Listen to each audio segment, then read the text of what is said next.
Judges 10. After the time of Abimelech, a man of Issachar, Tola, son of Pua, the son of Dodo, rose to save Israel. He lived in Shema, in the hill country of Ephraim. He led Israel 23 years, then he died, and was buried in Shema.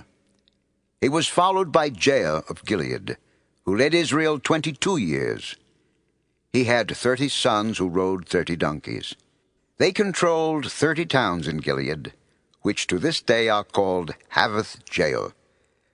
When Jair died, he was buried in Canaan. Again the Israelites did evil in the eyes of the Lord. They served the Baals and the Ashtoreths, and the gods of Aaron, the gods of Sidon, the gods of Moab, the gods of the Ammonites, and the gods of the Philistines. And because the Israelites forsook the Lord and no longer served him, he became angry with them. He sold them into the hands of the Philistines and the Ammonites, who that year shattered and crushed them. For 18 years they oppressed all the Israelites on the east side of the Jordan in Gilead, the land of the Amorites. The Ammonites also crossed the Jordan to fight against Judah, Benjamin, and the house of Ephraim, and Israel was in great distress. Then the Israelites cried out to the Lord, "We have sinned against you, forsaking our God and serving the Baals." The Lord replied, "When the Egyptians, the Amorites, the Ammonites, the Philistines, the Sidonians, the Amalekites, and the Maonites oppressed you, and you cried to me for help, did I not save you from their hands? But you have forsaken me and served other gods, so I will no longer save you. Go and cry out to the gods you have chosen. Let them save you when you are in trouble." But the Israelites said to the Lord, "We have sinned. Do with us whatever you think best. But please, rescue us now." Then they got rid of the foreign gods among them and served the Lord. And he could bear Israel's misery no longer. When the Ammonites were called to arms and camped in Gilead, the Israelites assembled and camped at Mizpah. The leaders of the people of Gilead said to each other, "Whoever will launch the attack against the Ammonites will be the head of all those living in Gilead."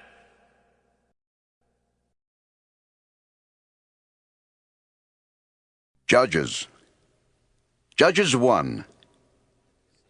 After the death of Joshua, the Israelites asked the Lord, "Who will be the first to go up and fight for us against the Canaanites?" "Judah is to go. I have given the land into their hands." Then the men of Judah said to the Simeonites, their brothers, "Come up with us into the territory allotted to us to fight against the Canaanites. We, in turn, will go with you into yours." So the Simeonites went with them. When Judah attacked, the Lord gave the Canaanites and Perizzites into their hands, and they struck down 10,000 men at Bezek.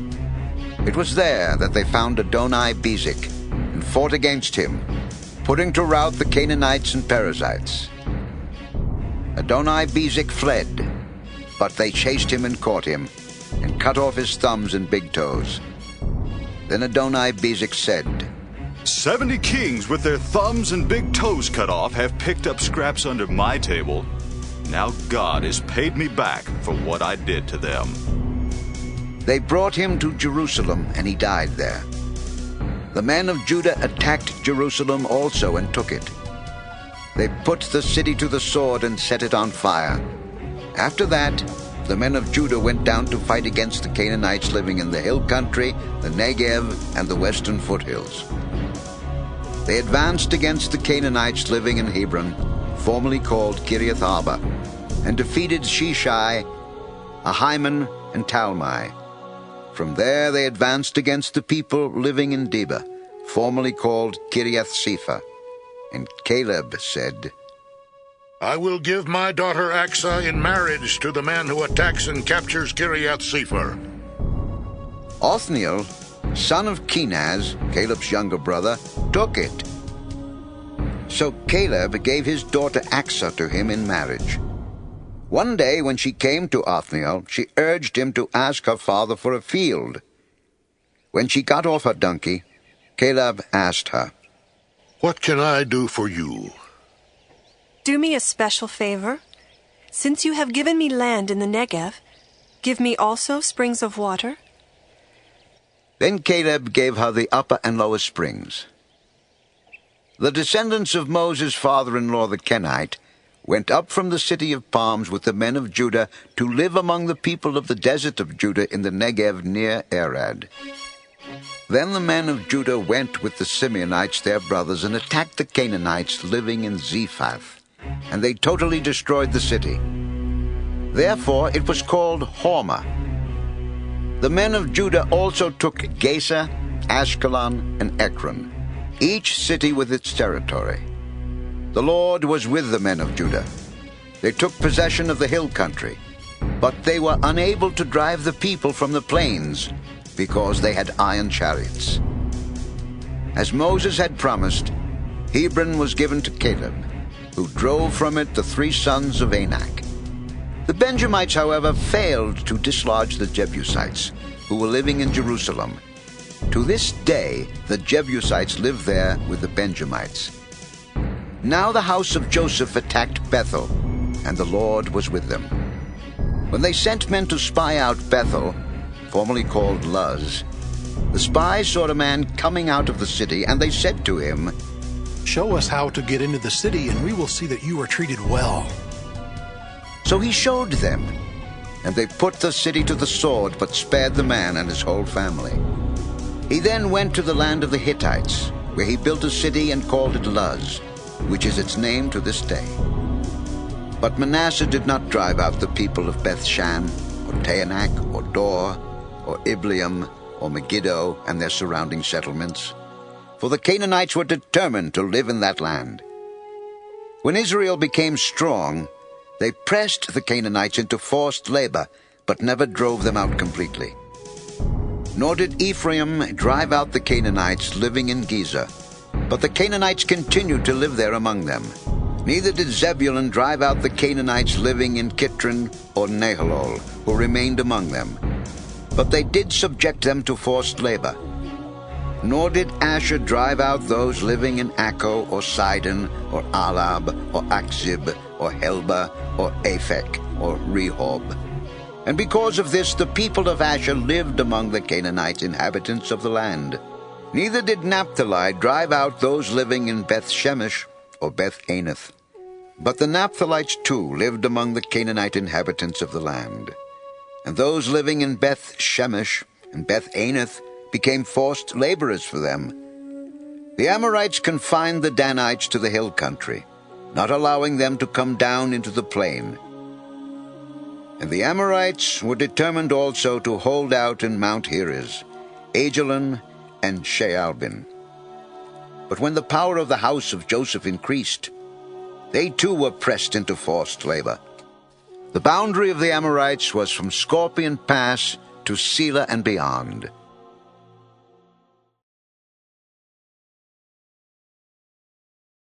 Judges 2. The angel of the Lord went up from Gilgal to Bochim and said, I brought you up out of Egypt and led you into the land that I swore to give to your forefathers. I said, I will never break my covenant with you, and you shall not make a covenant with the people of this land, but you shall break down their altars. Yet you have disobeyed me. Why have you done this? Now therefore I tell you that I will not drive them out before you. They will be thorns in your sides, and their gods will be a snare to you. When the angel of the Lord had spoken these things to all the Israelites, the people wept aloud, and they called that place Bochim. There they offered sacrifices to the Lord. After Joshua had dismissed the Israelites, they went to take possession of the land, each to his own inheritance. The people served the Lord throughout the lifetime of Joshua and of the elders who outlived him and who had seen all the great things the Lord had done for Israel. Joshua son of Nun, the servant of the Lord, died at the age of 110. And they buried him in the land of his inheritance, at Timnath-Heres in the hill country of Ephraim, north of Mount Gaash. After that whole generation had been gathered to their fathers, another generation grew up, who knew neither the Lord nor what he had done for Israel. Then the Israelites did evil in the eyes of the Lord and served the Baals. They forsook the Lord, the God of their fathers, who had brought them out of Egypt. They followed and worshipped various gods of the peoples around them. They provoked the Lord to anger because they forsook him and served Baal and the Ashtoreths. In his anger against Israel, the Lord handed them over to raiders who plundered them. He sold them to their enemies all around, whom they were no longer able to resist. Whenever Israel went out to fight, the hand of the Lord was against them to defeat them, just as he had sworn to them. They were in great distress. Then the Lord raised up judges, who saved them out of the hands of these raiders. Yet they would not listen to their judges, but prostituted themselves to other gods and worshipped them. Unlike their fathers, they quickly turned from the way in which their fathers had walked, the way of obedience to the Lord's commands. Whenever the Lord raised up a judge for them, he was with the judge and saved them out of the hands of their enemies as long as the judge lived. For the Lord had compassion on them as they groaned under those who oppressed and afflicted them. But when the judge died, the people returned to ways even more corrupt than those of their fathers, following other gods and serving and worshipping them. They refused to give up their evil practices and stubborn ways. Therefore the Lord was very angry with Israel and said, "Because this nation has violated the covenant that I laid down for their forefathers and has not listened to me, I will no longer drive out before them any of the nations Joshua left when he died. I will use them to test Israel and see whether they will keep the way of the Lord and walk in it as their forefathers did." The Lord had allowed those nations to remain. He did not drive them out at once by giving them into the hands of Joshua.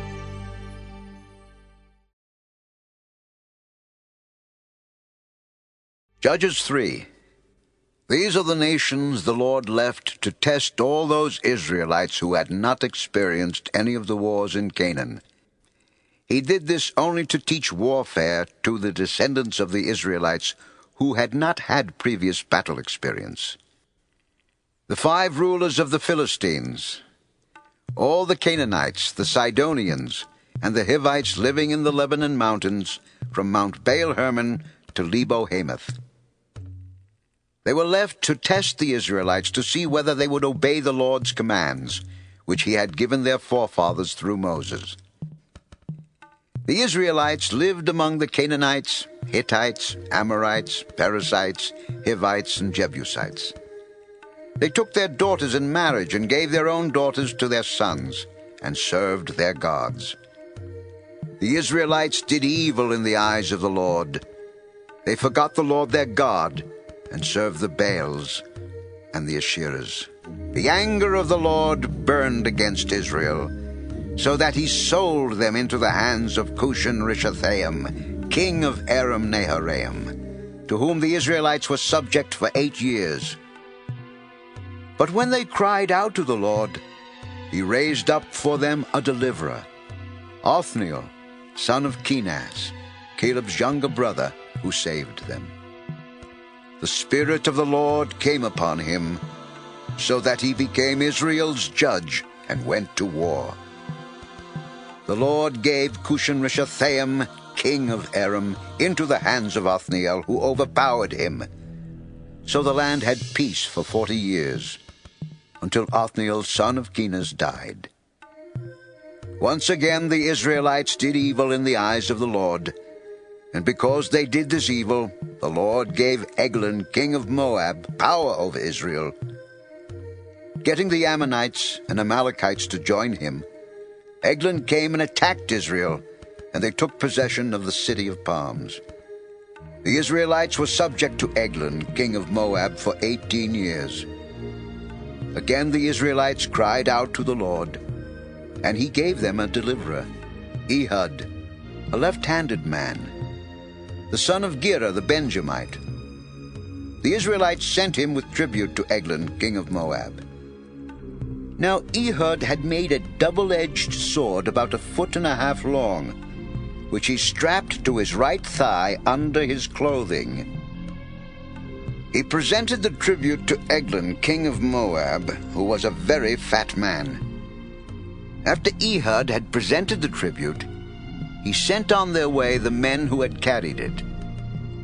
At the idols near Gilgal, he himself turned back and said, I have a secret message for you, O king. The king said, Quiet! And all his attendants left him. Ehud then approached him while he was sitting alone in the upper room of his summer palace and said, I have a message from God for you.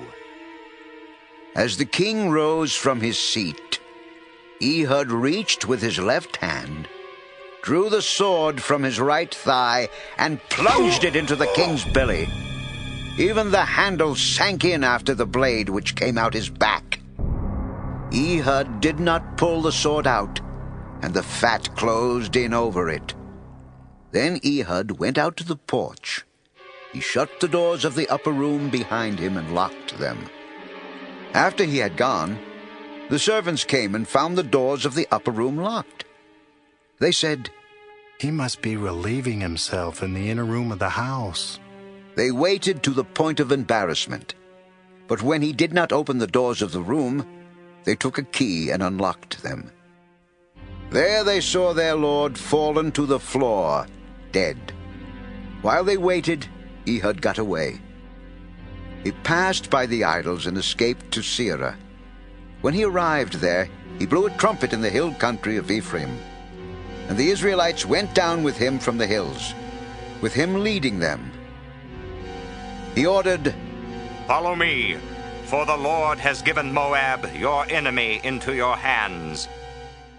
So they followed him down, and, taking possession of the fords of the Jordan that led to Moab, they allowed no one to cross over. At that time they struck down about 10,000 Moabites, all vigorous and strong. Not a man escaped.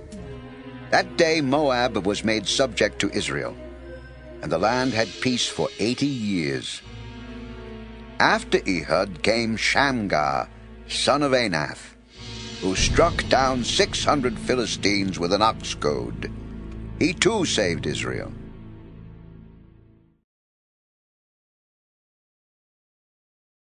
Judges 4. After Ehud died, the Israelites once again did evil in the eyes of the Lord. So the Lord sold them into the hands of Jabin, a king of Canaan, who reigned in Hazor. The commander of his army was Sisera, who lived in Harosheth-Hagoyim. Because he had 900 iron chariots and had cruelly oppressed the Israelites for 20 years, they cried to the Lord for help. Deborah, a prophetess, the wife of Lapidoth, was leading Israel at that time. She held court under the palm of Deborah between Ramah and Bethel in the hill country of Ephraim. And the Israelites came to her to have their disputes decided. She sent for Barak, son of Abinoam from Kedesh and Naphtali, and said to him, The Lord, the God of Israel, commands you, Go, take with you 10,000 men of Naphtali and Zebulun, and lead the way to Mount Tabor. I will lure Sisera, the commander of Jabin's army, with his chariots and his troops to the Kishon River, and give him into your hands. If you go with me, I will go. But if you don't go with me, I won't go. Very well. I will go with you. But because of the way you are going about this, the honor will not be yours. For the Lord will hand Sisera over to a woman. So Deborah went with Barak to Kedesh, where he summoned Zebulun and Naphtali. 10,000 men followed him, and Deborah also went with him. Now Heber, the Kenite, had left the other Kenites, the descendants of Hobab, Moses' brother-in-law, and pitched his tent by the great tree in Zaananim, near Kedesh. When they told Sisera that Barak, son of Abinoam, had gone up to Mount Tabor, Sisera gathered together his 900 iron chariots and all the men with him, from Harosheth Hagoyim to the Kishon River.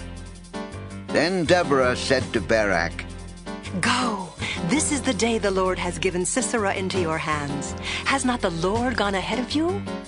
So Barak went down Mount Tabor, followed by 10,000 men. At Barak's advance, the Lord routed Sisera and all his chariots and army by the sword, and Sisera abandoned his chariot and fled on foot. But Barak pursued the chariots and army as far as Harosheth Hagoyim. All the troops of Sisera fell by the sword. Not a man was left. Sisera, however, fled on foot to the tent of Jael, the wife of Heber the Kenite, because there were friendly relations between Jabin, king of Hazor, and the clan of Heber the Kenite. Jael went out to meet Sisera and said to him, Come, my lord, come right in. Don't be afraid. So he entered her tent, and she put a covering over him. I'm thirsty. Please give me some water. She opened a skin of milk, gave him a drink, and covered him up. Stand in the doorway of the tent. If someone comes by and asks you, Is anyone here? Say no. But Jael, Heber's wife, picked up a tent peg and a hammer, and went quietly to him while he lay fast asleep, exhausted.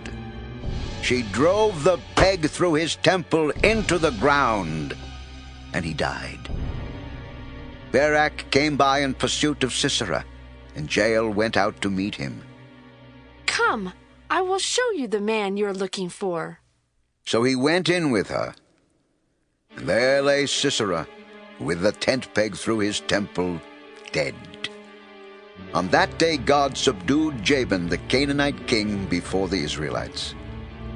And the hand of the Israelites grew stronger and stronger against Jabin, the Canaanite king, until they destroyed him.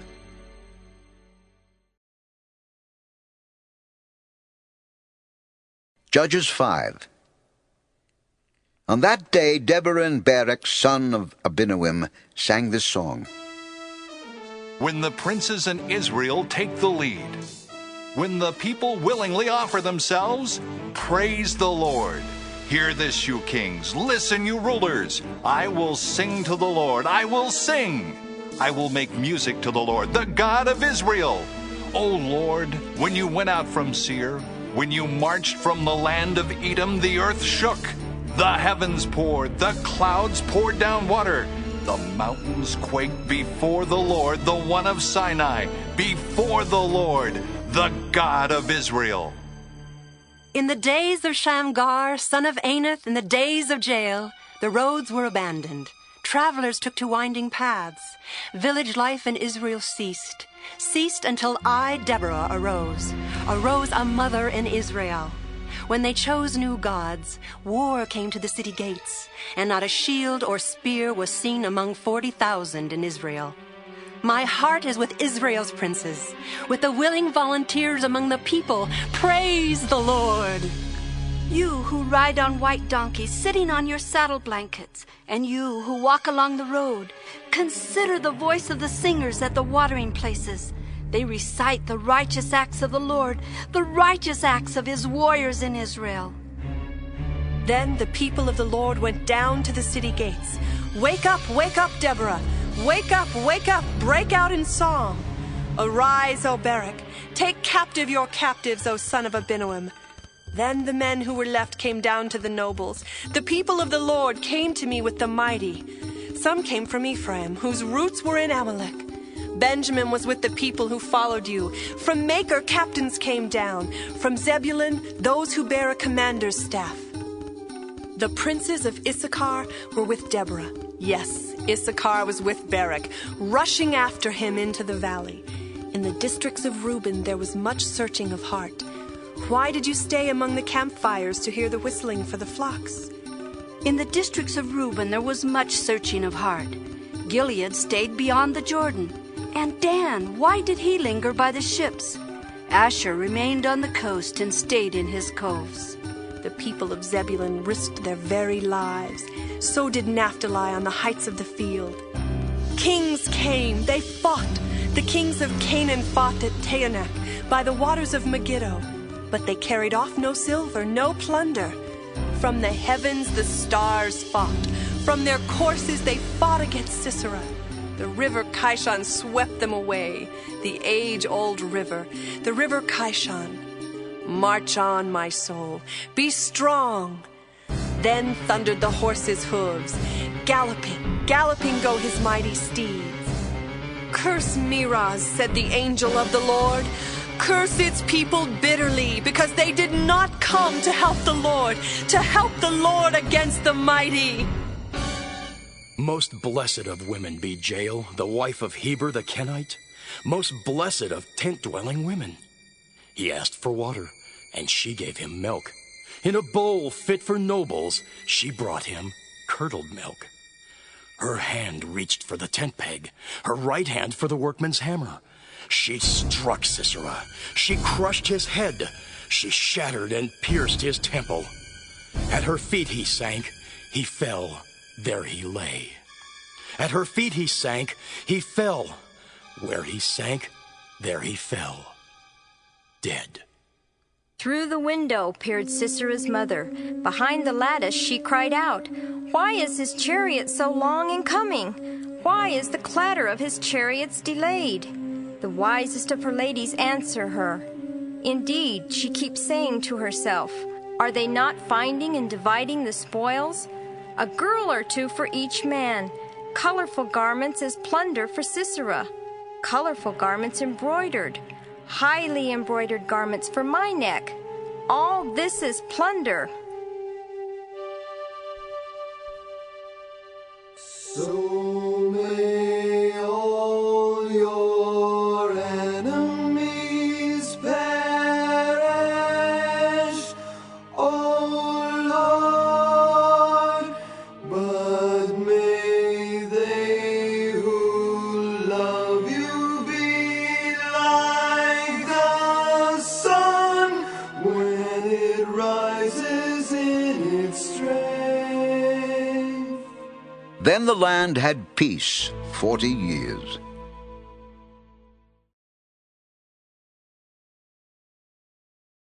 Judges 6. Again the Israelites did evil in the eyes of the Lord, and for 7 years he gave them into the hands of the Midianites. Because the power of Midian was so oppressive, the Israelites prepared shelters for themselves in mountain clefts, caves, and strongholds. Whenever the Israelites planted their crops, the Midianites, Amalekites, and other eastern peoples invaded the country. They camped on the land and ruined the crops all the way to Gaza, and did not spare a living thing for Israel, neither sheep, nor cattle, nor donkeys. They came up with their livestock and their tents like swarms of locusts. It was impossible to count the men and their camels. They invaded the land to ravage it. Midian so impoverished the Israelites that they cried out to the Lord for help. When the Israelites cried to the Lord because of Midian, he sent them a prophet who said, "This is what the Lord, the God of Israel, says. I brought you up out of Egypt, out of the land of slavery. I snatched you from the power of Egypt and from the hand of all your oppressors. I drove them from before you and gave you their land. I said to you, I am the Lord your God. Do not worship the gods of the Amorites in whose land you live. But you have not listened to me." The angel of the Lord came and sat down under the oak in Ophrah that belonged to Joash the Abiezrite, where his son Gideon was threshing wheat in a winepress to keep it from the Midianites. When the angel of the Lord appeared to Gideon, he said, The Lord is with you, mighty warrior. But, sir, if the Lord is with us, why has all this happened to us? Where are all his wonders that our fathers told us about when they said, "Did not the Lord bring us up out of Egypt?" But now the Lord has abandoned us and put us into the hand of Midian. The Lord turned to him and said, Go in the strength you have and save Israel out of Midian's hand. Am I not sending you? But, Lord, how can I save Israel? My clan is the weakest in Manasseh, and I am the least in my family. I will be with you, and you will strike down all the Midianites together. If now I have found favor in your eyes, give me a sign that it is really you talking to me. Please do not go away until I come back and bring my offering and set it before you. I will wait until you return. Gideon went in, prepared a young goat, and from an ephah of flour he made bread without yeast. Putting the meat in a basket and its broth in a pot, he brought them out and offered them to him under the oak. The angel of God said to him, Take the meat and the unleavened bread, place them on this rock, and pour out the broth. And Gideon did so. With the tip of the staff that was in his hand, the angel of the Lord touched the meat and the unleavened bread. Fire flared from the rock, consuming the meat and the bread, and the angel of the Lord disappeared. When Gideon realized that it was the angel of the Lord, he exclaimed, Ah, sovereign Lord, I have seen the angel of the Lord face to face. But the Lord said to him, Peace. Do not be afraid. You are not going to die. So Gideon built an altar to the Lord there and called it, The Lord is Peace. To this day it stands in Ophrah of the Abiezrites. That same night the Lord said to him, Take the second bull from your father's herd, the one 7 years old.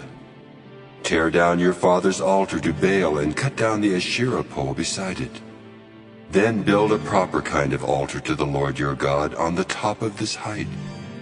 Using the wood of the Asherah pole that you cut down, offer the second bull as a burnt offering. So Gideon took 10 of his servants and did as the Lord told him.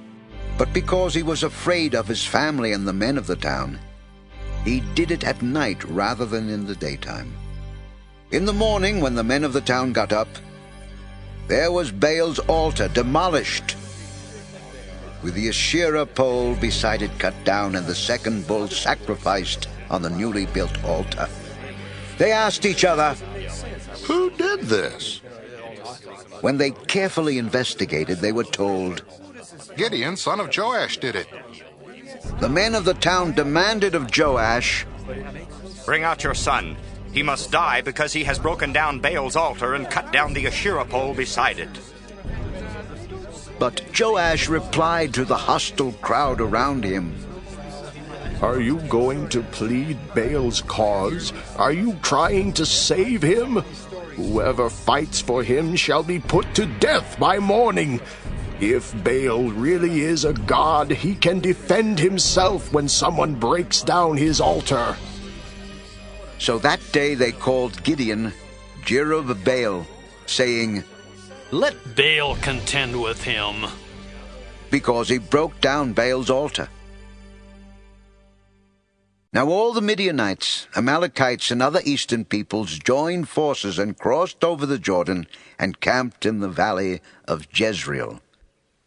Then the Spirit of the Lord came upon Gideon, and he blew a trumpet, summoning the Abiezrites to follow him.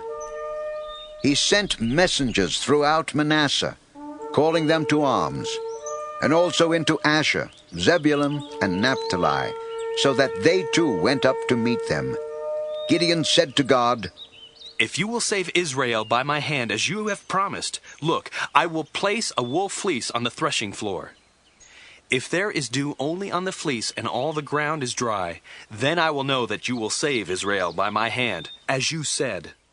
And that is what happened. Gideon rose early the next day. He squeezed the fleece and wrung out the dew, a bowl full of water.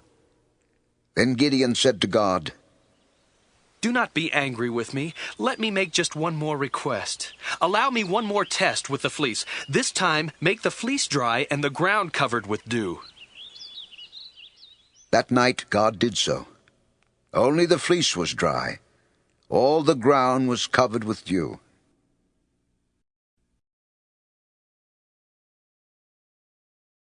Judges 7. Early in the morning, Jerubbaal, that is Gideon, and all his men camped at the spring of Herod. The camp of Midian was north of them in the valley near the hill of Moreh. The Lord said to Gideon, You have too many men for me to deliver Midian into their hands. In order that Israel may not boast against me that her own strength has saved her, announce now to the people, Anyone who trembles with fear may turn back and leave Mount Gilead. So 22,000 men left, while 10,000 remained. But the Lord said to Gideon, There are still too many men. Take them down to the water, and I will sift them for you there. If I say, This one shall go with you, he shall go. But if I say, This one shall not go with you, he shall not go. So Gideon took the men down to the water. There the Lord told him, Separate those who lap the water with their tongues like a dog from those who kneel down to drink. 300 men lapped with their hands to their mouths. All the rest got down on their knees to drink. The Lord said to Gideon, With the 300 men that lapped, I will save you and give the Midianites into your hands. Let all the other men go, each to his own place.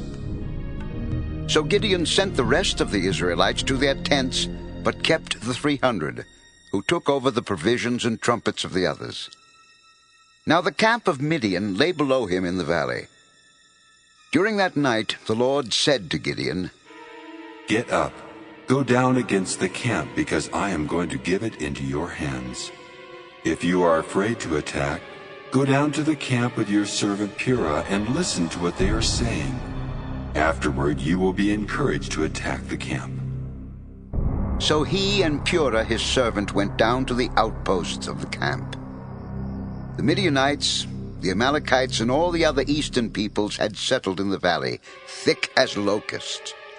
Their camels could no more be counted than the sand on the seashore. Gideon arrived just as a man was telling a friend his dream. I had a dream. A round loaf of barley bread came tumbling into the Midianite camp. It struck the tent with such force that the tent overturned and collapsed. This can be nothing other than the sword of Gideon, son of Joash, the Israelite. God has given the Midianites and the whole camp into his hands. When Gideon heard the dream and its interpretation, he worshipped God. He returned to the camp of Israel and called out, Get up! The Lord has given the Midianite camp into your hands. Dividing the 300 men into 3 companies, he placed trumpets and empty jars in the hands of all of them, with torches inside. Watch me. Follow my lead. When I get to the edge of the camp, do exactly as I do.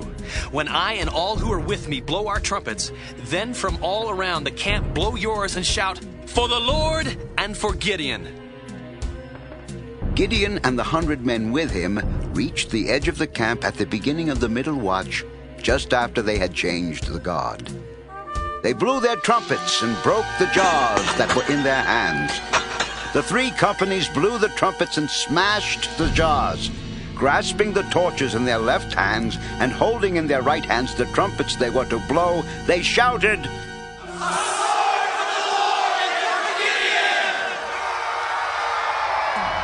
While each man held his position around the camp, all the Midianites ran, crying out as they fled. When the 300 trumpets sounded, the Lord caused the men throughout the camp to turn on each other with their swords. The army fled to Beth-shittah toward Zererah, as far as the border of Abel-Meholah near Tabbath.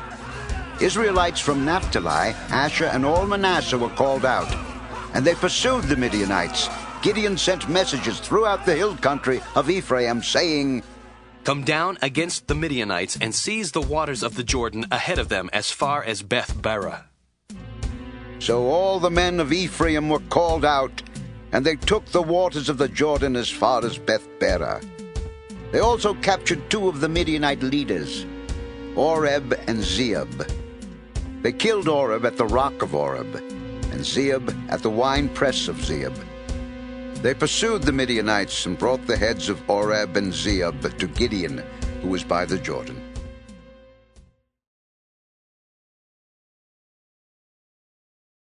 Judges 8.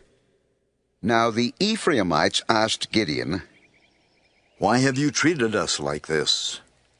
Why didn't you call us when you went to fight Midian?"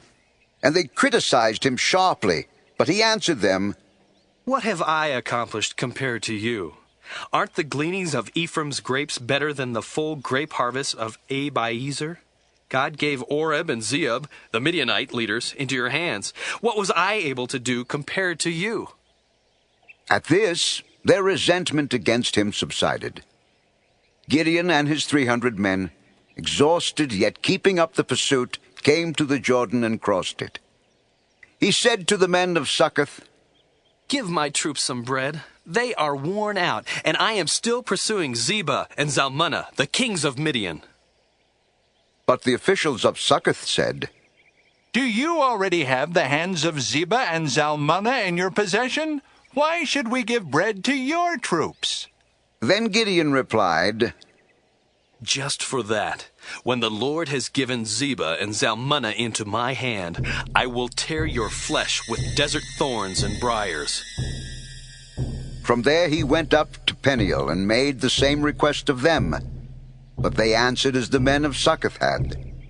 So he said to the men of Peniel, "When I return in triumph, I will tear down this tower." Now Zebah and Zalmunna were in Karkor with a force of about 15,000 men, all that were left of the armies of the eastern peoples. 120,000 swordsmen had fallen. Gideon went up by the route of the nomads east of Nobah and Jogbehah and fell upon the unsuspecting army. Zebah and Zalmunna, the 2 kings of Midian, fled. But he pursued them and captured them, routing their entire army. Gideon, son of Joash, then returned from the battle by the pass of Heres.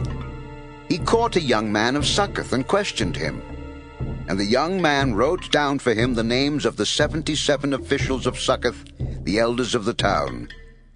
Then Gideon came and said to the men of Succoth, "Here are Zebah and Zalmunna, about whom you taunted me by saying, 'Do you already have the hands of Zebah and Zalmunna in your possession? Why should we give bread to your exhausted men?'" He took the elders of the town and taught the men of Succoth a lesson by punishing them with desert thorns and briars. He also pulled down the tower of Peniel and killed the men of the town. Then he asked Zebah and Zalmunna, "What kind of men did you kill at Tabor?" "Men like you, each one with the bearing of a prince." Gideon replied, "Those were my brothers, the sons of my own mother. As surely as the Lord lives, if you had spared their lives, I would not kill you." Turning to Jether, his oldest son, he said, "Kill them." But Jether did not draw his sword, because he was only a boy and was afraid. Zebah and Zalmunna said, "Come, do it yourself. As is the man, so is his strength." So Gideon stepped forward and killed them, and took the ornaments off their camels' necks. The Israelites said to Gideon, "Rule over us, you, your son and your grandson, because you have saved us out of the hand of Midian." But Gideon told them, "I will not rule over you, nor will my son rule over you. The Lord will rule over you. I do have one request, that each of you give me an earring from your share of the plunder." It was the custom of the Ishmaelites to wear gold earrings. They answered, "We'll be glad to give them." So they spread out a garment, and each man threw a ring from his plunder onto it. The weight of the gold rings he asked for came to 1,700 shekels, not counting the ornaments, the pendants, and the purple garments worn by the kings of Midian, or the chains that were on their camels' necks. Gideon made the gold into an ephod, which he placed in Ophrah, his town. All Israel prostituted themselves by worshipping it there, and it became a snare to Gideon and his family. Thus Midian was subdued before the Israelites and did not raise its head again. During Gideon's lifetime, the land enjoyed peace 40 years. Jerubbaal, son of Joash, went back home to live. He had 70 sons of his own, for he had many wives. His concubine, who lived in Shechem, also bore him a son, whom he named Abimelech.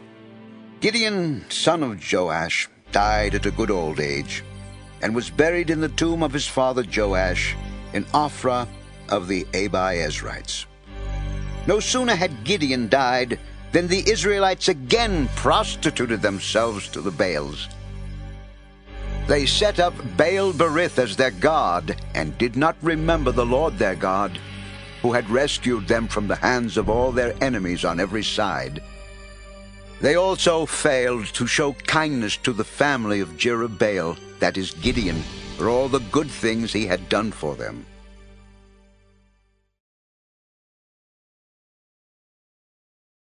Judges 9. Abimelech, son of Jerubbaal, went to his mother's brothers in Shechem, and said to them and to all his mother's clan, Ask all the citizens of Shechem, which is better for you, to have all 70 of Jerubbaal's sons rule over you, or just one man? Remember, I am your flesh and blood. When the brothers repeated all this to the citizens of Shechem, they were inclined to follow Abimelech, for they said, He is our brother. They gave him 70 shekels of silver from the temple of Baal-berith, and Abimelech used it to hire reckless adventurers, who became his followers. He went to his father's home in Ophrah, and on one stone murdered his 70 brothers, the sons of Jerubbaal. But Jotham, the youngest son of Jerubbaal, escaped by hiding. Then all the citizens of Shechem and Beth Millo gathered beside the great tree at the pillar in Shechem to crown Abimelech king. When Jotham was told about this, he climbed up on the top of Mount Gerizim and shouted to them, Listen to me, citizens of Shechem, so that God may listen to you. One day, the trees went out to anoint a king for themselves. They said to the olive tree, Be our king. But the olive tree answered, Should I give up my oil, by which both gods and men are honored, to hold sway over the trees? Next the trees said to the fig tree, Come and be our king. But the fig tree replied, Should I give up my fruit, so good and sweet, to hold sway over the trees? Then the trees said to the vine, Come and be our king. But the vine answered, Should I give up my wine, which cheers both gods and men, to hold sway over the trees? Finally, all the trees said to the thorn bush, Come and be our king. The thorn bush said to the trees, If you really want to anoint me king over you, come and take refuge in my shade. But if not, then let fire come out of the thorn bush and consume the cedars of Lebanon. Now if you have acted honorably and in good faith when you made Abimelech king, and if you have been fair to Jerubbaal and his family, and if you have treated him as he deserves, and to think that my father fought for you, risked his life to rescue you from the hand of Midian. But today, you have revolted against my father's family, murdered his 70 sons on a single stone, and made Abimelech, the son of his slave girl, king over the citizens of Shechem, because he is your brother. If then you have acted honorably and in good faith toward Jerubbaal and his family today, may Abimelech be your joy, and may you be his too. But if you have not, let fire come out from Abimelech and consume you citizens of Shechem and Beth Millo, and let fire come out from you citizens of Shechem and Beth Millo and consume Abimelech. Then Jotham fled, escaping to Beer, and he lived there because he was afraid of his brother Abimelech. After Abimelech had governed Israel 3 years, God sent an evil spirit between Abimelech and the citizens of Shechem, who acted treacherously against Abimelech. God did this in order that the crime against Jerubbaal's 70 sons, the shedding of their blood, might be avenged on their brother Abimelech and on the citizens of Shechem, who had helped him murder his brothers. In opposition to him, these citizens of Shechem set men on the hilltops to ambush and rob everyone who passed by, and this was reported to Abimelech. Now Gaal, son of Ebed, moved with his brothers into Shechem, and its citizens put their confidence in him. After they had gone out into the fields and gathered the grapes and trodden them, they held a festival in the temple of their God. While they were eating and drinking, they cursed Abimelech. Then Gaal, son of Ebed, said, Who is Abimelech and who is Shechem, that we should be subject to him? Isn't he Jerubbaal's son, and isn't Zebul his deputy? Serve the men of Hamor, Shechem's father. Why should we serve Abimelech? If only this people were under my command, then I would get rid of him. I would say to Abimelech, call out your whole army. When Zebul, the governor of the city, heard what Gaal, son of Ebed, said, he was very angry. Under cover, he sent messengers to Abimelech, saying, Gaal, son of Ebed, and his brothers have come to Shechem, and are stirring up the city against you. Now then, during the night, you and your men should come and lie in wait in the fields. In the morning at sunrise, advance against the city. When Gaal and his men come out against you, do whatever your hand finds to do. So Abimelech and all his troops set out by night and took up concealed positions near Shechem in 4 companies. Now Gaal, son of Ebed, had gone out and was standing at the entrance to the city gate, just as Abimelech and his soldiers came out from their hiding place.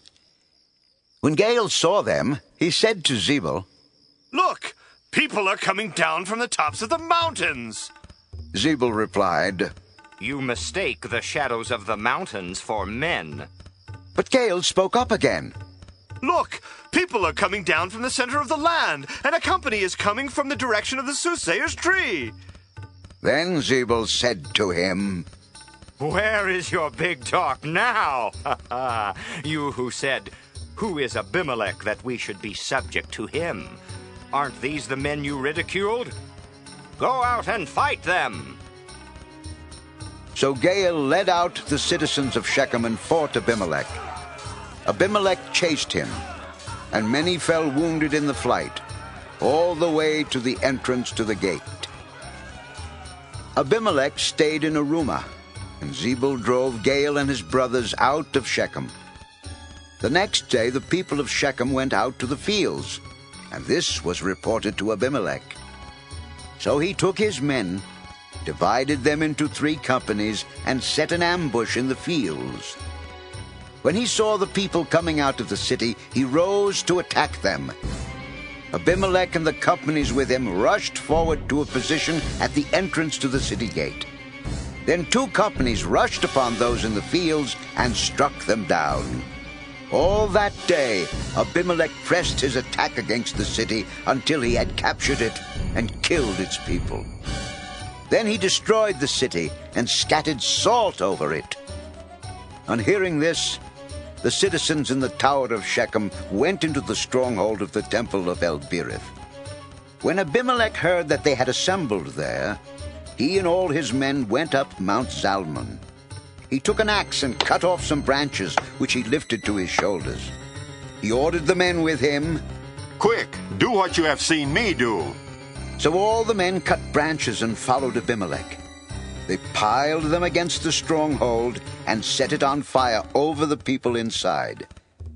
So all the people in the tower of Shechem, about 1,000 men and women, also died. Next, Abimelech went to Thebez and besieged it and captured it. Inside the city, however, was a strong tower, to which all the men and women, all the people of the city fled. They locked themselves in and climbed up on the tower roof. Abimelech went to the tower and stormed it. But as he approached the entrance to the tower to set it on fire, a woman dropped an upper millstone on his head and cracked his skull. Hurriedly, he called to his armor-bearer, "Draw your sword and kill me, so that they can't say a woman killed him." So his servant ran him through, and he died. When the Israelites saw that Abimelech was dead, they went home. Thus God repaid the wickedness that Abimelech had done to his father by murdering his 70 brothers. God also made the men of Shechem pay for all their wickedness. The curse of Jotham, son of Jerubbaal, came on them.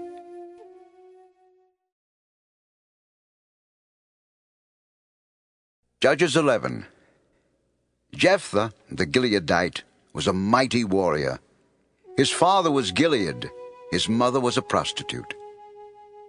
Gilead's wife also bore him sons, and when they were grown up, they drove Jephthah away. "You are not going to get any inheritance in our family because you are the son of another woman." So Jephthah fled from his brothers and settled in the land of Tob, where a group of adventurers gathered around him and followed him. Some time later, when the Ammonites made war on Israel, the elders of Gilead went to get Jephthah from the land of Tob. "Come be our commander, so we can fight the Ammonites." Jephthah said to them, "Didn't you hate me and drive me from my father's house? Why do you come to me now when you're in trouble?" The elders of Gilead said to him, "Nevertheless, we are turning to you now. Come with us to fight the Ammonites, and you will be our head over all who live in Gilead." "Suppose you take me back to fight the Ammonites, and the Lord gives them to me. Will I really be your head?" The elders of Gilead replied, "The Lord is our witness. We will certainly do as you say." So Jephthah went with the elders of Gilead, and the people made him head and commander over them. And he repeated all his words before the Lord in Mizpah. Then Jephthah sent messages to the Ammonite king with the question, "What do you have against us that you have attacked our country?" The king of the Ammonites answered Jephthah's messengers, "When Israel came out of Egypt, they took away my land, from the Arnon to the Jabbok, all the way to the Jordan. Now give it back, peaceably." Jephthah sent back messengers to the Ammonite king, saying, "This is what Jephthah says. Israel did not take the land of Moab or the land of the Ammonites. But when they came up out of Egypt, Israel went through the desert to the Red Sea and on to Kadesh. Then Israel sent messengers to the king of Edom, saying, 'Give us permission to go through your country.' But the king of Edom would not listen. They sent also to the king of Moab, and he refused. So Israel stayed at Kadesh. Next they traveled through the desert, skirted the lands of Edom and Moab, passed along the eastern side of the country of Moab, and camped on the other side of the Arnon. They did not enter the territory of Moab, for the Arnon was its border. Then Israel sent messengers to Sihon, king of the Amorites, who ruled in Heshbon, and said to him, 'Let us pass through your country to our own place.' Sihon, however, did not trust Israel to pass through his territory. He mustered all his men and encamped at Jahaz and fought with Israel. Then the Lord, the God of Israel, gave Sihon and all his men into Israel's hands, and they defeated them. Israel took over all the land of the Amorites who lived in that country, capturing all of it from the Arnon to the Jabbok, and from the desert to the Jordan. Now since the Lord, the God of Israel, has driven the Amorites out before his people Israel, what right have you to take it over? Will you not take what your god Chemosh gives you? Likewise, whatever the Lord our God has given us, we will possess. Are you better than Balak, son of Zippor, king of Moab? Did he ever quarrel with Israel or fight with them? For 300 years, Israel occupied Heshbon, Aroer, the surrounding settlements, and all the towns along the Arnon. Why didn't you retake them during that time? I have not wronged you, but you are doing me wrong by waging war against me. Let the Lord the judge decide the dispute this day between the Israelites and the Ammonites. The king of Ammon, however, paid no attention to the message Jephthah sent him. Then the Spirit of the Lord came upon Jephthah. He crossed Gilead and Manasseh, passed through Mizpah of Gilead, and from there he advanced against the Ammonites. And Jephthah made a vow to the Lord. If you give the Ammonites into my hands, whatever comes out of the door of my house to meet me when I return in triumph from the Ammonites will be the Lord's, and I will sacrifice it as a burnt offering. Then Jephthah went over to fight the Ammonites, and the Lord gave them into his hands. He devastated 20 towns from Aroer to the vicinity of Minnith, as far as Abel-Keramim. Thus Israel subdued Ammon. When Jephthah returned to his home in Mizpah, who should come out to meet him but his daughter, dancing to the sound of tambourines? She was an only child. Except for her, he had neither son nor daughter. When he saw her, he tore his clothes and cried, "Oh, my daughter, you have made me miserable and wretched, because I have made a vow to the Lord that I cannot break." My father, you have given your word to the Lord. Do to me just as you promised, now that the Lord has avenged you of your enemies, the Ammonites. But grant me this one request. Give me 2 months to roam the hills and weep with my friends, because I will never marry. You may go. And he let her go for 2 months. She and the girls went into the hills and wept because she would never marry. After the 2 months, she returned to her father, and he did to her as he had vowed. And she was a virgin. From this comes the Israelite custom that each year the young women of Israel go out for 4 days to commemorate the daughter of Jephthah the Gileadite.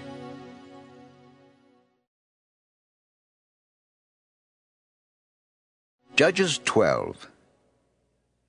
The men of Ephraim called out their forces, crossed over to Zaphon, and said to Jephthah, "Why did you go to fight the Ammonites without calling us to go with you? We're going to burn down your house over your head." Jephthah answered, I and my people were engaged in a great struggle with the Ammonites, and although I called, you didn't save me out of their hands. When I saw that you wouldn't help, I took my life in my hands and crossed over to fight the Ammonites, and the Lord gave me the victory over them. Now why have you come up today to fight me?" Jephthah then called together the men of Gilead and fought against Ephraim. The Gileadites struck them down because the Ephraimites had said, "You Gileadites are renegades from Ephraim and Manasseh." The Gileadites captured the fords of the Jordan leading to Ephraim. And whenever a survivor of Ephraim said, "Let me cross over," the men of Gilead asked him, "Are you an Ephraimite?" If he replied, "No," they said, "All right, say Shibboleth." If he said, "Sibboleth," because he could not pronounce the word correctly, they seized him and killed him at the fords of the Jordan. 42,000 Ephraimites were killed at that time. Jephthah led Israel 6 years. Then Jephthah the Gileadite died, and was buried in a town in Gilead. After him, Ibzan of Bethlehem led Israel. He had 30 sons and 30 daughters. He gave his daughters away in marriage to those outside his clan, and And for his sons he brought in 30 young women as wives from outside his clan. Ibzan led Israel 7 years. Then Ibzan died and was buried in Bethlehem. After him, Elon the Zebulunite led Israel 10 years. Then Elon died and was buried in Ajalon in the land of Zebulun. After him, Abdon, son of Hillel from Pirathon, led Israel. He had 40 sons and 30 grandsons, who rode on 70 donkeys. He led Israel 8 years. Then Abdon, son of Hillel, died, and was buried at Pirathon in Ephraim, in the hill country of the Amalekites.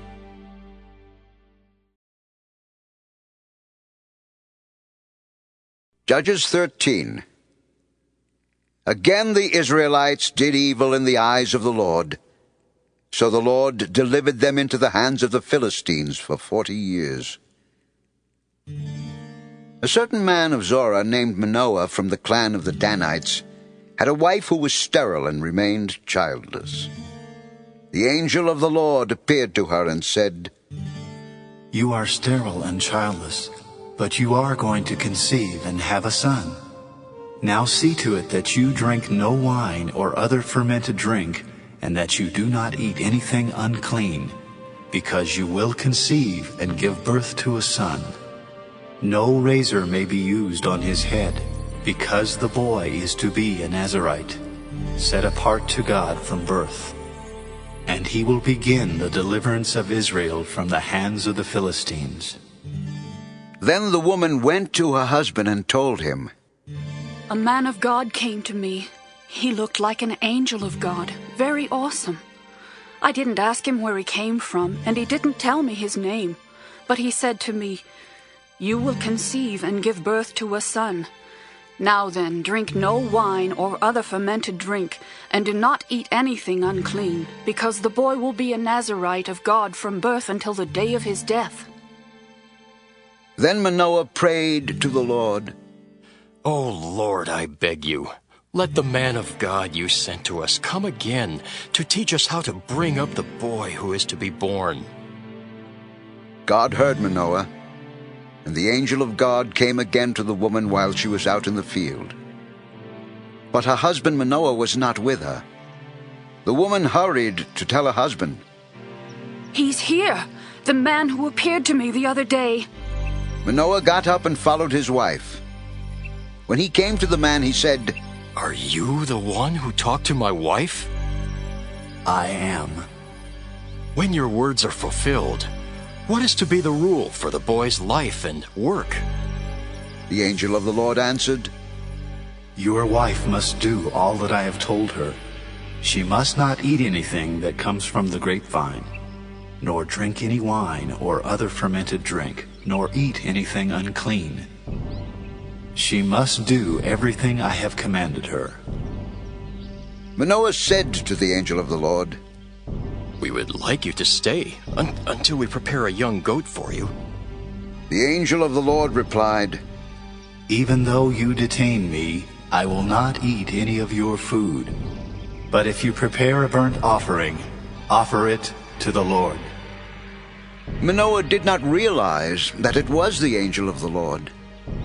Then Manoah inquired of the angel of the Lord, "What is your name, so that we may honor you when your word comes true?" "Why do you ask my name? It is beyond understanding." Then Manoah took a young goat, together with the grain offering, and sacrificed it on a rock to the Lord. And the Lord did an amazing thing while Manoah and his wife watched. As the flame blazed up from the altar toward heaven, the angel of the Lord ascended in the flame. Seeing this, Manoah and his wife fell with their faces to the ground.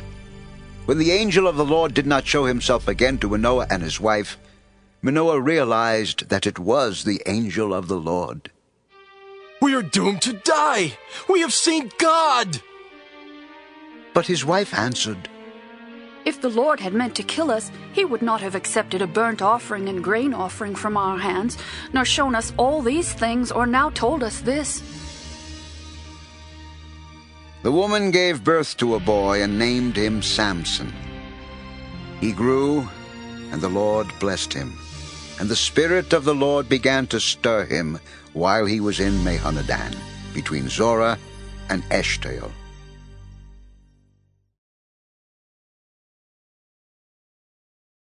Judges 14.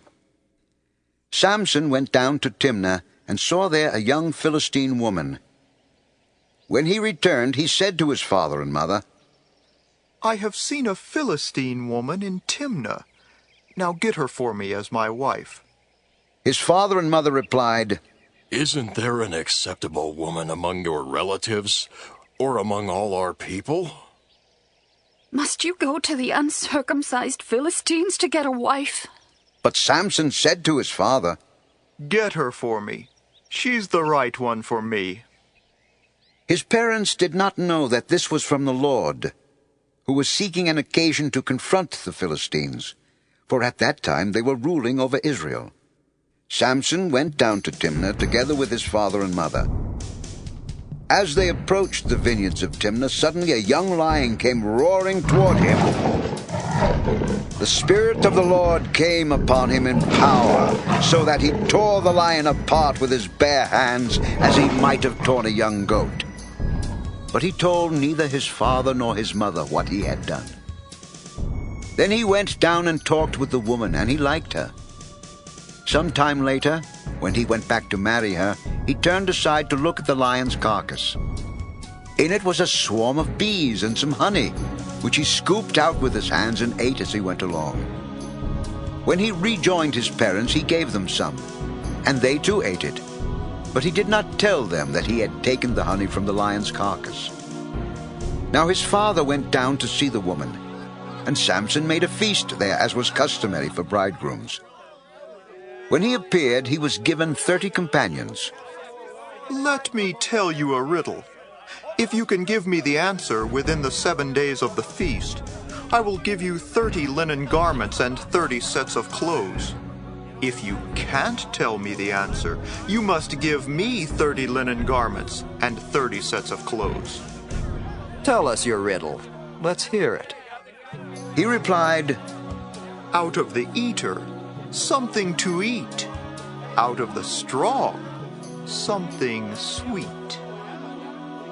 For 3 days they could not give the answer.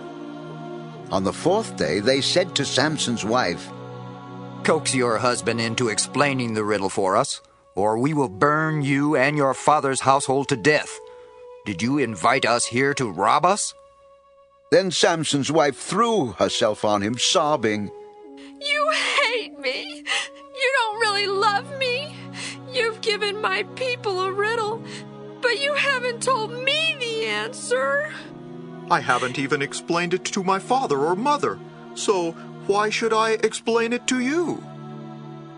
She cried the whole 7 days of the feast. So on the 7th day he finally told her, because she continued to press him. She in turn explained the riddle to her people. Before sunset on the 7th day, the men of the town said to him, What is sweeter than honey? What is stronger than a lion? Samson said to them, If you had not plowed with my heifer, you would not have solved my riddle. Then the Spirit of the Lord came upon him in power. He went down to Ashkelon, struck down 30 of their men, stripped them of their belongings, and gave their clothes to those who had explained the riddle. Burning with anger, he went up to his father's house, and Samson's wife was given to the friend who had attended him at his wedding.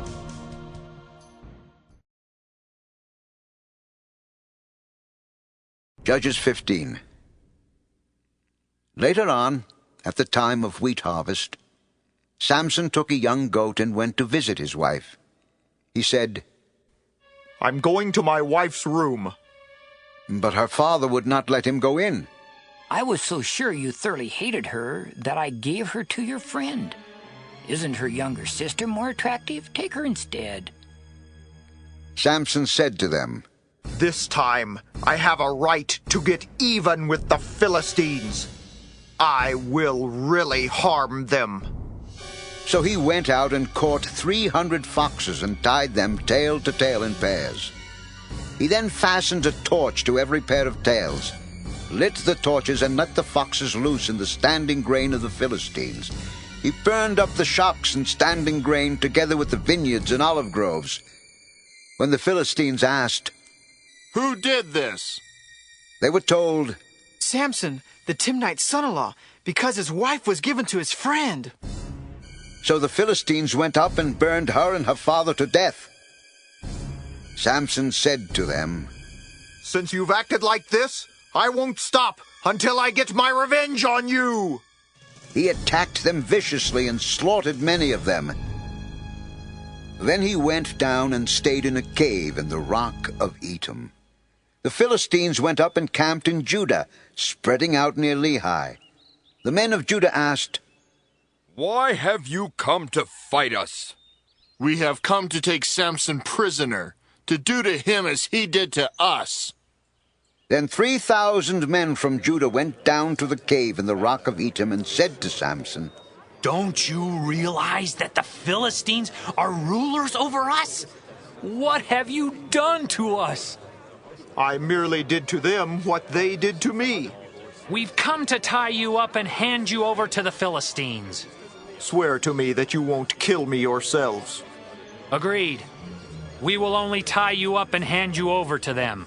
"We will not kill you." So they bound him with 2 new ropes and led him up from the rock. As he approached Lehi, the Philistines came toward him shouting. The Spirit of the Lord came upon him in power. The ropes on his arms became like charred flax, and the bindings dropped from his hands. Finding a fresh jawbone of a donkey, he grabbed it and struck down 1,000 men. Then Samson said, "With a donkey's jawbone I have made donkeys of them. With a donkey's jawbone I have killed 1,000 men." When he finished speaking, he threw away the jawbone, and the place was called Ramoth-Lehi. Because he was very thirsty, he cried out to the Lord, "You have given your servant this great victory. Must I now die of thirst and fall into the hands of the uncircumcised?" Then God opened up the hollow place in Lehi, and water came out of it. When Samson drank, his strength returned, and he revived. So the spring was called En-Hakkore, and it is still there in Lehi. Samson led Israel for 20 years in the days of the Philistines.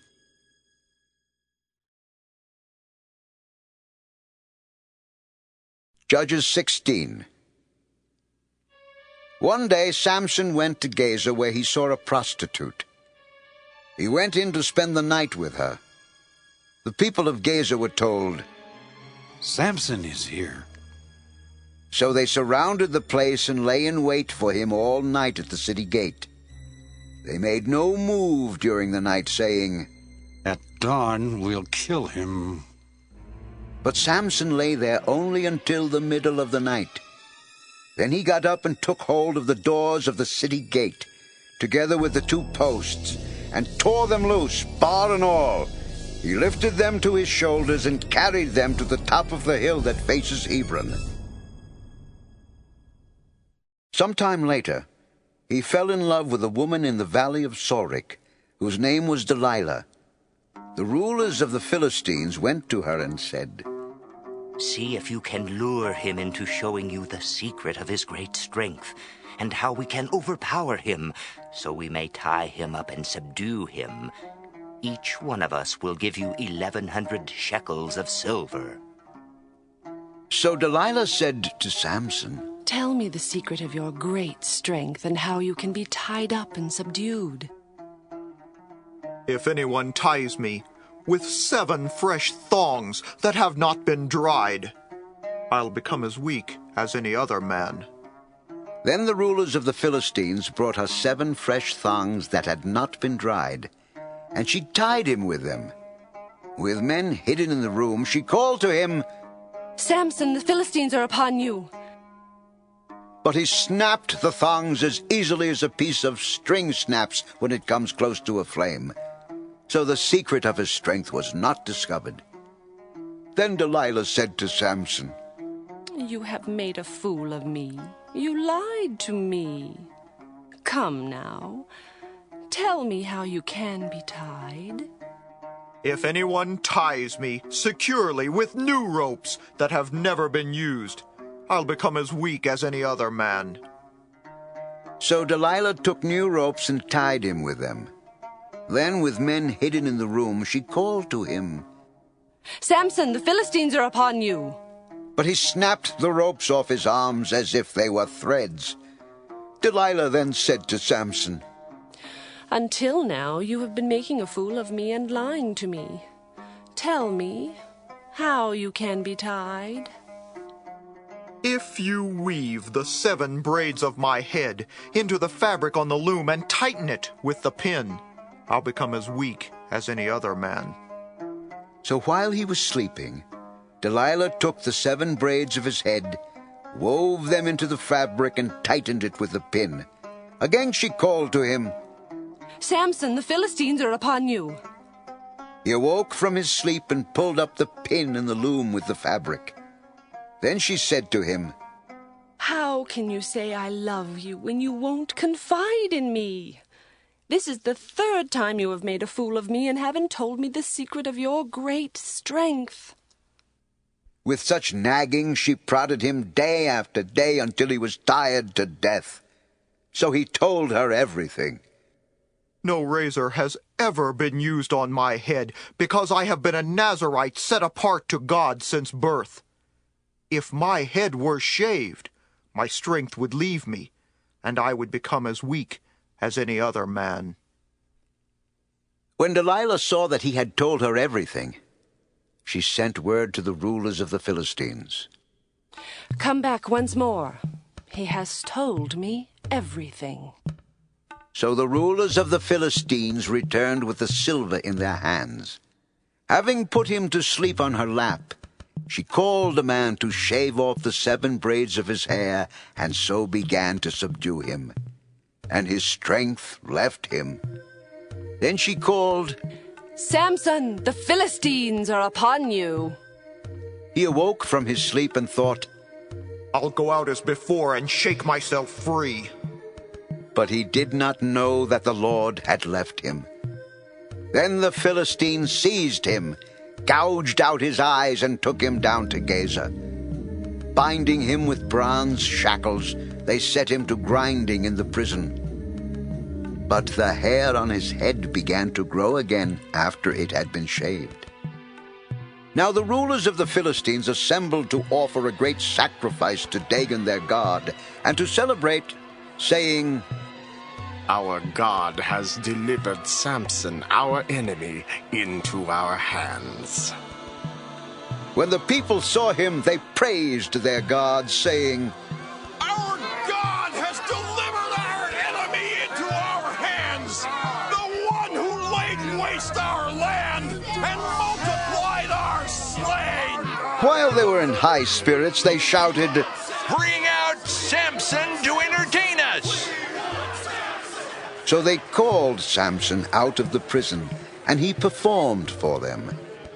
When they stood him among the pillars, Samson said to the servant who held his hand, Put me where I can feel the pillars that support the temple, so that I may lean against them. Now the temple was crowded with men and women. All the rulers of the Philistines were there, and on the roof were about 3,000 men and women watching Samson perform. Then Samson prayed to the Lord.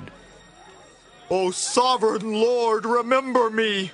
O God, please strengthen me just once more, and let me with one blow get revenge on the Philistines for my 2 eyes. Then Samson reached toward the 2 central pillars on which the temple stood. Bracing himself against them, his right hand on the one and his left hand on the other, Samson said, Let me die with the Philistines! Then he pushed with all his might, and down came the temple on the rulers and all the people in it. Thus he killed many more when he died than while he lived. Then his brothers and his father's whole family went down to get him. They brought him back and buried him between Zorah and Eshtaol in the tomb of Manoah his father. He had led Israel 20 years.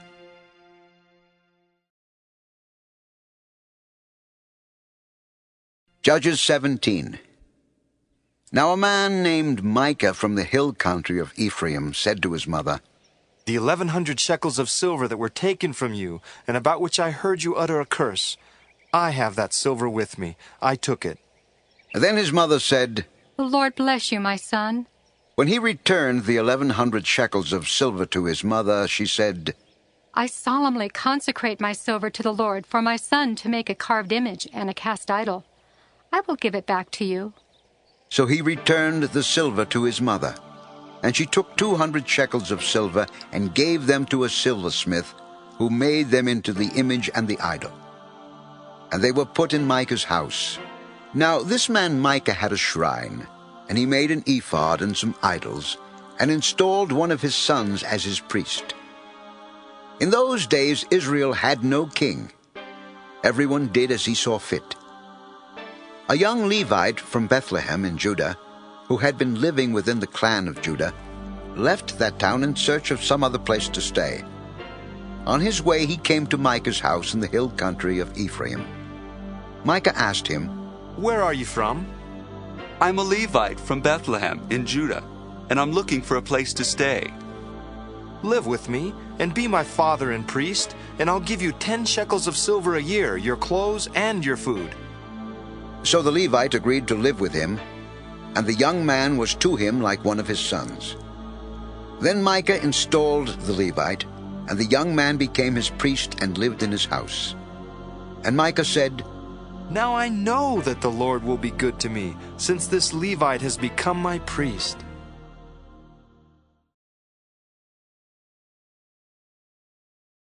Judges 18. In those days Israel had no king. And in those days the tribe of the Danites was seeking a place of their own, where they might settle, because they had not yet come into an inheritance among the tribes of Israel. So the Danites sent 5 warriors from Zorah and Eshtaol to spy out the land and explore it. These men represented all their clans. They told them, "Go, explore the land." The men entered the hill country of Ephraim and came to the house of Micah, where they spent the night. When they were near Micah's house, they recognized the voice of the young Levite. So they turned in there and asked him, "Who brought you here? What are you doing in this place? Why are you here?" He told them what Micah had done for him and said, "He has hired me, and I am his priest." Then they said to him, "Please inquire of God to learn whether our journey will be successful." The priest answered them, "Go in peace. Your journey has the Lord's approval." So the 5 men left and came to Laish, where they saw that the people were living in safety, like the Sidonians, unsuspecting and secure. And since their land lacked nothing, they were prosperous. Also, they lived a long way from the Sidonians and had no relationship with anyone else. When they returned to Zorah and Eshtaol, their brothers asked them, "How did you find things?" They answered, "Come on, let's attack them. We have seen that the land is very good. Aren't you going to do something? Don't hesitate to go there and take it over. When you get there, you will find an unsuspecting people and a spacious land that God has put into your hands, a land that lacks nothing whatever." Then 600 men from the clan of the Danites, armed for battle, set out from Zorah and Eshtaol. On their way they set up camp near Kiriath-Jearim in Judah. This is why the place west of Kiriath-Jearim is called Mehonadan to this day. From there they went on to the hill country of Ephraim and came to Micah's house. Then the 5 men who had spied out the land of Laish said to their brothers, "Do you know that one of these houses has an ephod, other household gods, a carved image, and a cast idol? Now you know what to do." So they turned in there and went to the house of the young Levite at Micah's place and greeted him. The 600 Danites, armed for battle, stood at the entrance to the gate. The 5 men who had spied out the land went inside and took the carved image, the ephod, the other household gods, and the cast idol, while the priest and the 600 armed men stood at the entrance to the gate. When these men went into Micah's house and took the carved image, the ephod, the other household gods, and the cast idol, the priest said to them, "What are you doing?" "Be quiet. Don't say a word. Come with us and be our father and priest. Isn't it better that you serve a tribe and clan in Israel as priest rather than just one man's household?" Then the priest was glad. He took the ephod, the other household gods, and the carved image, and went along with the people. Putting their little children, their livestock, and their possessions in front of them, they turned away and left. When they had gone some distance from Micah's house, the men who lived near Micah were called together and overtook the Danites. As they shouted after them, the Danites turned and said to Micah, "What's the matter with you that you called out your men to fight?" You took the gods I made and my priest and went away. What else do I have? How can you ask, "What's the matter with you?" The Danites answered, "Don't argue with us, or some hot-tempered men will attack you, and you and your family will lose your lives." So the Danites went their way, and Micah, seeing that they were too strong for him, turned around and went back home. Then they took what Micah had made and his priest, and went on to Laish against a peaceful and unsuspecting people. They attacked them with the sword and burned down their city. There was no one to rescue them because they lived a long way from Sidon and had no relationship with anyone else. The city was in a valley near Beth Rehob. The Danites rebuilt the city and settled there. They named it Dan after their forefather Dan, who was born to Israel, though the city used to be called Laish. There the Danites set up for themselves the idols. And Jonathan, son of Gershon, the son of Moses, and his sons were priests for the tribe of Dan until the time of the captivity of the land. They continued to use the idols Micah had made, all the time the house of God was in Shiloh.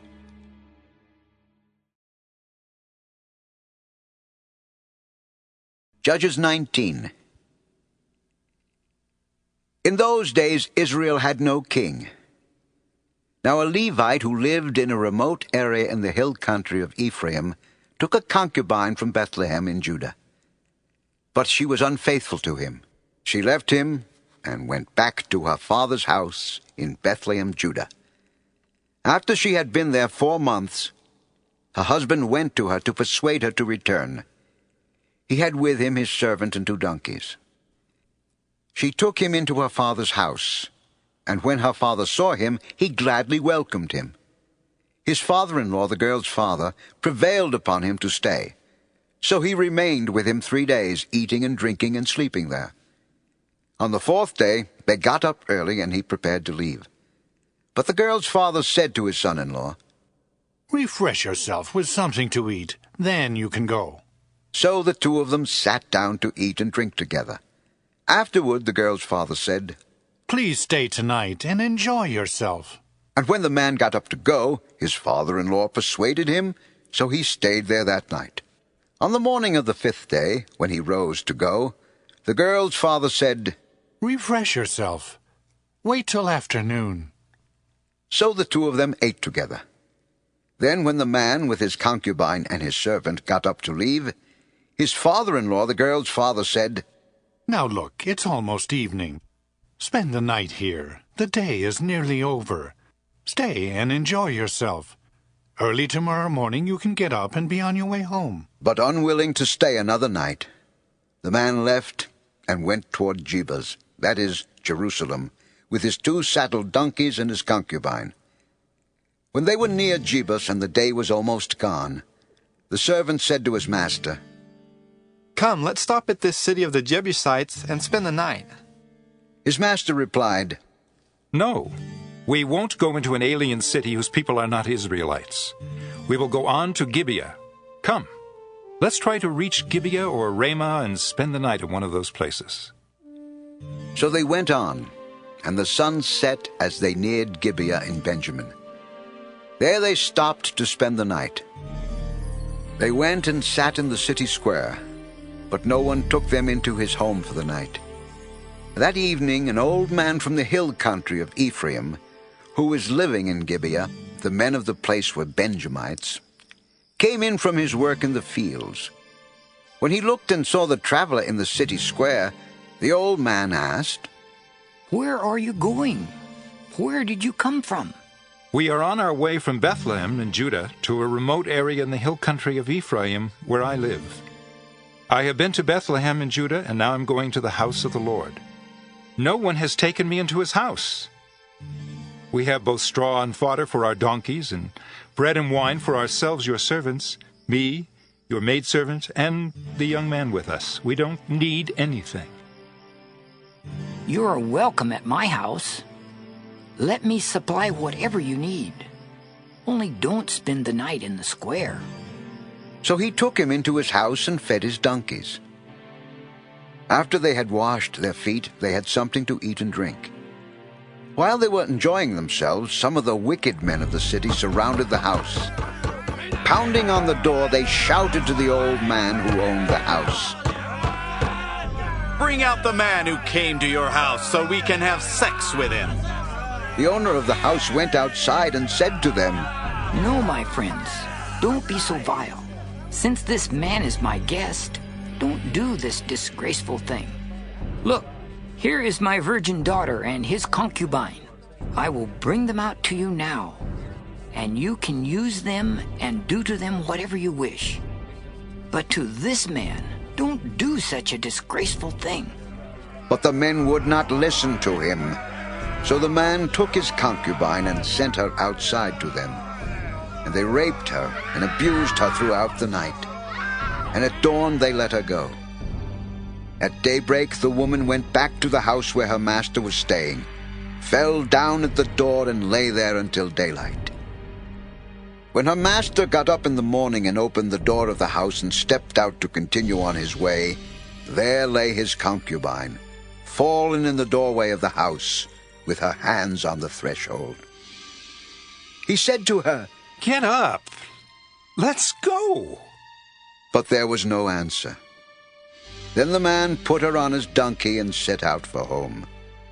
When he reached home, he took a knife and cut up his concubine, limb by limb, into 12 parts, and sent them into all the areas of Israel. Everyone who saw it said, "Such a thing has never been seen or done, not since the day the Israelites came up out of Egypt. Think about it. Consider it. Tell us what to do."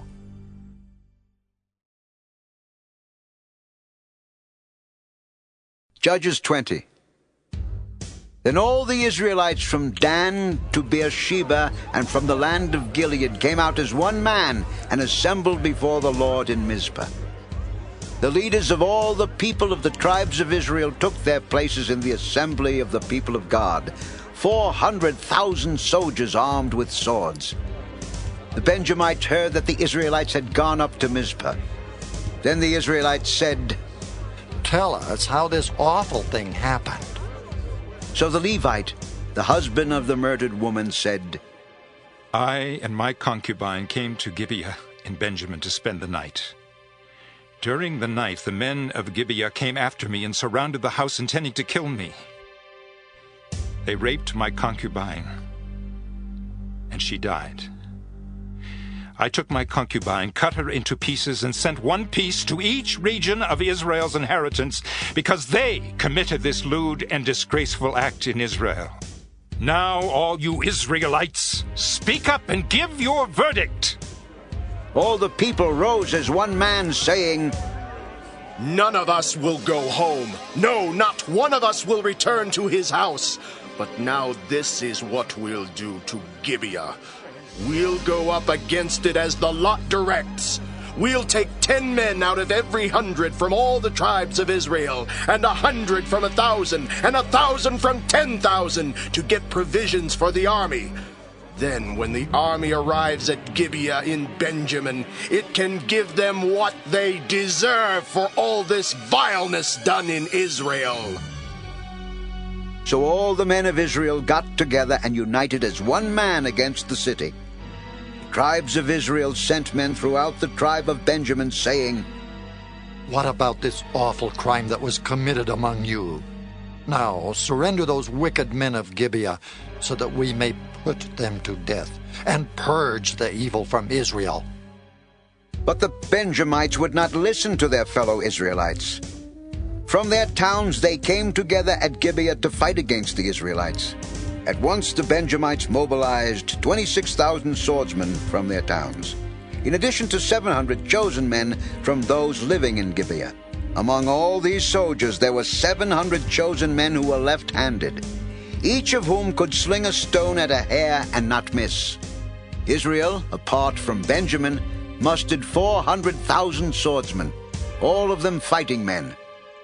The Israelites went up to Bethel and inquired of God. They said, "Who of us shall go first to fight against the Benjamites?"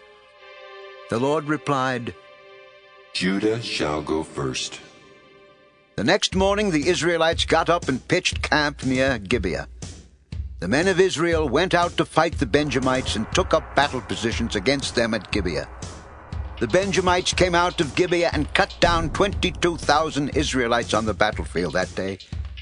But the men of Israel encouraged one another and again took up their positions where they had stationed themselves the first day. The Israelites went up and wept before the Lord until evening. And they inquired of the Lord. They said, "Shall we go up again to battle against the Benjamites, our brothers?" The Lord answered, "Go up against them." Then the Israelites drew near to Benjamin the second day. This time, when the Benjamites came out from Gibeah to oppose them, they cut down another 18,000 Israelites, all of them armed with swords. Then the Israelites, all the people, went up to Bethel, and there they sat weeping before the Lord.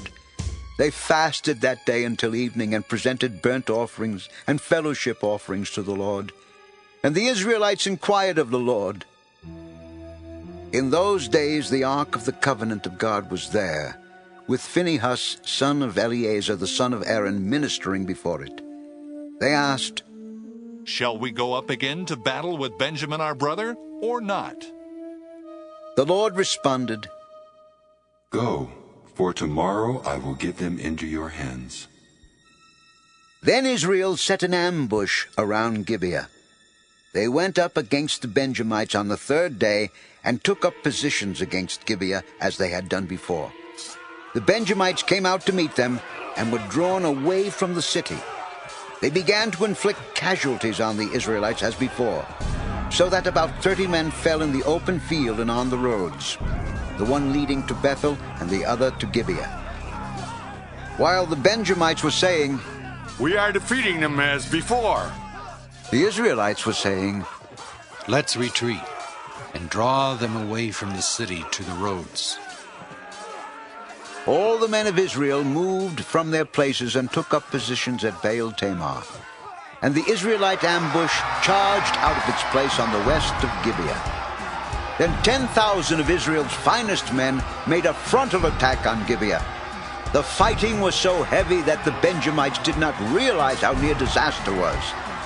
The Lord defeated Benjamin before Israel, and on that day the Israelites struck down 25,100 Benjamites, all armed with swords. Then the Benjamites saw that they were beaten. Now the men of Israel had given way before Benjamin, because they relied on the ambush they had set near Gibeah. The men who had been in ambush made a sudden dash into Gibeah, spread out and put the whole city to the sword. The men of Israel had arranged with the ambush that they should send up a great cloud of smoke from the city, and then the men of Israel would turn in the battle. The Benjamites had begun to inflict casualties on the men of Israel, about 30, and they said, "We are defeating them as in the first battle." But when the column of smoke began to rise from the city, the Benjamites turned and saw the smoke of the whole city going up into the sky. Then the men of Israel turned on them, and the men of Benjamin were terrified, because they realized that disaster had come upon them. So they fled before the Israelites in the direction of the desert, but they could not escape the battle. And the men of Israel who came out of the towns cut them down there. They surrounded the Benjamites, chased them, and easily overran them in the vicinity of Gibeah on the east. 18,000 Benjamites fell, all of them valiant fighters. As they turned and fled toward the desert to the rock of Rimmon, the Israelites cut down 5,000 men along the roads. They kept pressing after the Benjamites as far as Gideon and struck down 2,000 more. On that day, 25,000 Benjamite swordsmen fell, all of them valiant fighters. But 600 men turned and fled into the desert to the rock of Rimmon, where they stayed 4 months. The men of Israel went back to Benjamin and put all the towns to the sword, including the animals and everything else they found. All the towns they came across they set on fire.